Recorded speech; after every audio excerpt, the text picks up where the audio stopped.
एक बड़ा घटनाक्रम समंदर में घट गया है। दरअसल अपना एक पूरा का पूरा खेमायक बेड़ा अमेरिका दुनिया के उद्धार के नाम पर स्ट्रेट ऑफ हॉर्मूज भेजने की तैयारी कर रहा था। उसका नाम भी उसने तय कर लिया था, प्रोजेक्ट फ्रीडम। इसमें स्ट्रेट ऑफ हॉर्मूज को खाली करवाना था। वो बात अलग है कि वो नाकेबंदी तो सही तरीके से कर नहीं पा रहा। उसे प्रोजेक्ट फ्रीडम के नाम पर दुनिया का उद्धार करने के लिए ये तमाम चीजें साजो सामान भेजे जाने थे। जैसे ये खबर आई, उस खबर के फौरन बाद ईरान ने कहा कि मन है तो आ जाइए, दिक्कत वाली बात नहीं है, लेकिन अगर आए और कुछ हुआ तो जिम्मेदार आप हैं।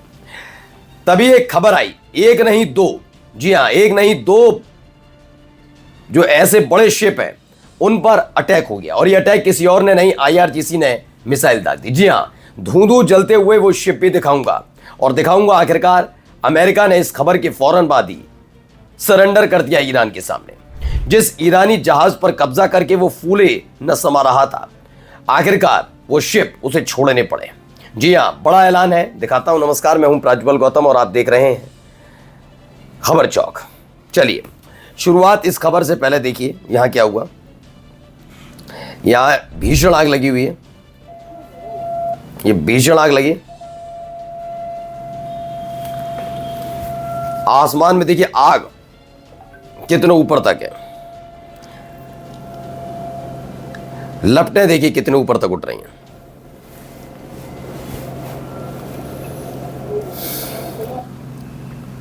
तो इसमें दावा किया जा रहा है IRGC reportedly carried out a missile strike on 2 ship attempting to cross the strait of Hormuz at night.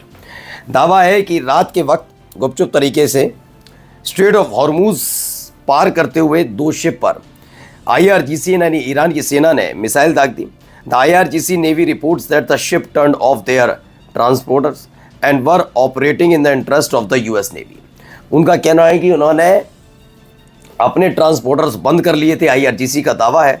और यही नहीं, दरअसल उनका कहना है यूएस नेवी की तरफ से ऑपरेट कराया जा रहा था स्ट्रेट ऑफ हॉर्मूज में, और उसके बाद ये अटैक किया गया। फिलहाल 2 शिप पर अटैक की खबर निकलकर सामने आई, मिसाइल अटैक की ये खबर है। इन सब के बीच खबर क्या है, अमेरिका ने सेना का, जो अमेरिकी सेना है उसने क्या कहा है, कहा हॉर्मूज स्ट्रेट में प्रोजेक्ट फ्रीडम। सेंटकॉम का बयान है, सेंट्रल कमांड का अमेरिका की। यूएस सेंट्रल कमांड की सेना 4 मई से प्रोजेक्ट फ्रीडम की शुरुआत सपोर्ट करना शुरू करेगी ताकि हॉर्मूज स्ट्रेट के जरिए कॉमर्शियल शिपिंग के लिए नेविगेशन की आज़ादी बहाल की जा सके। राष्ट्रपति के निर्देश पर यह मिशन उन व्यापारी जहाज़ों को सपोर्ट करेगा जो जरूरी इंटरनेशनल ट्रेड कॉरिडोर से आसानी से गुजरना चाहते हैं। समुद्र में दुनिया के तेल व्यापार का 1/4 हिस्सा और बड़ी मात्रा में फ्यूल और फर्टिलाइजर प्रोडक्ट इसी स्ट्रेट से ट्रांसपोर्ट किए जाते हैं। प्रोजेक्ट फ्रीडम को अमेरिका मिलिट्री सपोर्ट में गाइडेड मिसाइल डिस्ट्रॉयर, 100 से ज़्यादा ज़मीन और समुद्र से चलने वाले aircraft, multi domain unmanned platform और 15,000 सर्विस मेंबर शामिल होंगे। ये दावा किया गया है कि भैया ये सारी चीज़ें उसमें होंगी। अब इसको लेकर ईरान ने धमकी दे दी।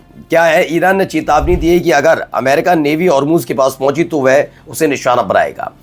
ये खबर और उसके फौरन बाद स्ट्रेट ऑफ हॉर्मूज में 2 शिप पर मिसाइल अटैक की खबर निकलकर सामने आई है। तो क्या अमेरिका की शह पर ही वो दोनों शिप वहाँ से गुजर रहे थे, ट्राई किया जा रहा था?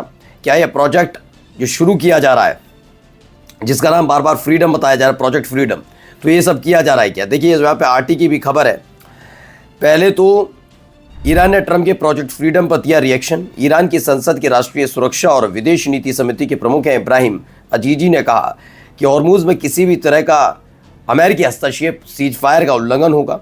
Any American interference in the new maritime regime of the Strait of Hormuz will be considered a violation of the ceasefire. The Strait of Hormuz and the Persian Gulf would not be managed by Trump's delusion post no one would believe blame game scenario. तो एक खबर निकल कर आई, Iran ने Trump के project freedom पर reaction दिया। Iran की संसद की राष्ट्रीय सुरक्षा समिति के ये प्रमुख हैं इब्राहिम अजीजी, उन्होंने कहा ये वायलेशन होगा और उसका मुंहतोड़ जवाब देंगे। दरअसल ये खबर और आई थी कि अमेरिका का जो अब्राहम लिंकन, जो फिलहाल अभी 250 माइल दूर रह गया ईरान से, officially within strike range, breaking USS Abraham Lincoln now only 250 miles from Iran से 250 माइल दूर है।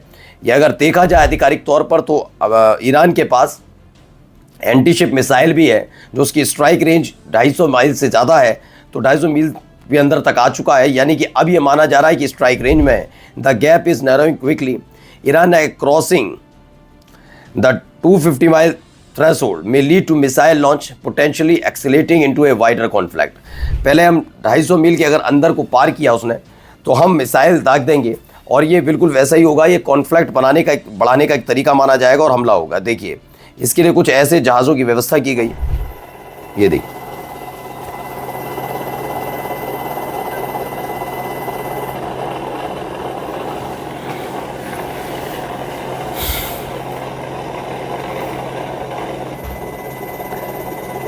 तो ये वो जहाज़ है। ट्रंप ने प्रोजेक्ट फ्रीडम लॉन्च किया, और स्ट्रेट से जहाज़ों को सुरक्षित बाहर निकालने का प्लान है।